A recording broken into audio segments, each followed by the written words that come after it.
ಸುಖದೇವ್ ಗುರುರಾಜ್ ಅವರ ಹುತಾತ್ಮ ದಿನ ಇರ್ಬೋದು. ಹಾಗೆ ಇದು ನಾವು 4ನೇದು ಅಟೆಂಡ್ ಮಾಡ್ತಿರೋದು. ಇದೆಲ್ಲದರ ಒಂದು ಹಿನ್ನೆಲೆ ಏನಂದರೆ, ನಟನವರ ಮತ್ತು ಜೀವದ ಟ್ರಸ್ಟ್ ಇರುವಂತಹ ಎಲ್ಲ ಸೇನಾನಿಗಳು ಅವರ ಒಂದು ದೃಷ್ಟಿ ಯುವಕರಲ್ಲಿ ಒಂದು ದೇಶಭಕ್ತಿಯನ್ನು ಜಾಗೃತ ಮಾಡಬೇಕು ಅನ್ನೋ ನಿಟ್ಟಿನಲ್ಲಿ ಈ ಒಂದು ಆಚರಣೆಯನ್ನು ಹಮ್ಮಿಕೊಂಡ್ಬರ್ತಿದ್ದಾರೆ. ನಾನೀಗ 9 ಮಾರಾಡ ಲೈಟ್ ಇನ್ಫೆಂಟ್ರಿಯಲ್ಲಿ ವರ್ಕ್ ಮಾಡ್ತಾಯಿದ್ದೀನಿ ಸೋಲ್ಜರ್ ಆಗಿ.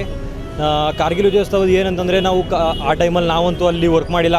ಅಟ್ ದ ಸೇಮ್ ಟೈಮ್ ಈಗ ಆಪ್ರೇಷನ್ ಸಿಂಧೂರ್ ಆಯಿತು, ನಾವು ನೋಡಿದ್ವಿ ಯಾವ ಥರ ಒಂದು ಬಂಬಾರ್ಮೆಂಟ್ಸ್ ಆಗಿರ್ಬೋದು, ಯಾವ ಥರ ಆಗಿರ್ಬೋದು. ಆ ಟೈಮಲ್ಲಿ ಈ ಥರ ಒಂದು ನ್ಯೂ ಟೆಕ್ನಾಲಜೀಸ್ ಇರಲಿಲ್ಲ, ಏನಿಲ್ಲ. ಆ ಟೈಮಲ್ಲಿ ಸೋಲ್ಜರ್ಸ್ಗಳು ಅಷ್ಟು ಇದು ಮಾಡಿ ಅವ್ರ ಪ್ರಾಣನ ತ್ಯಾಗ ಮಾಡಿದ್ದಾರೆ. ಕೆಲವರು ಎಷ್ಟು ಕಷ್ಟಪಟ್ಟು ನಮ್ಮ ದೇಶನ ಸೇವ್ ಮಾಡ್ತಿದ್ದಾರೆ, ಅವೆಲ್ಲ ನಾವು ಆ್ಯಕ್ಚುಲಿ ಕಣ್ಣಾರ ನೋಡಿದ್ದೀವಿ.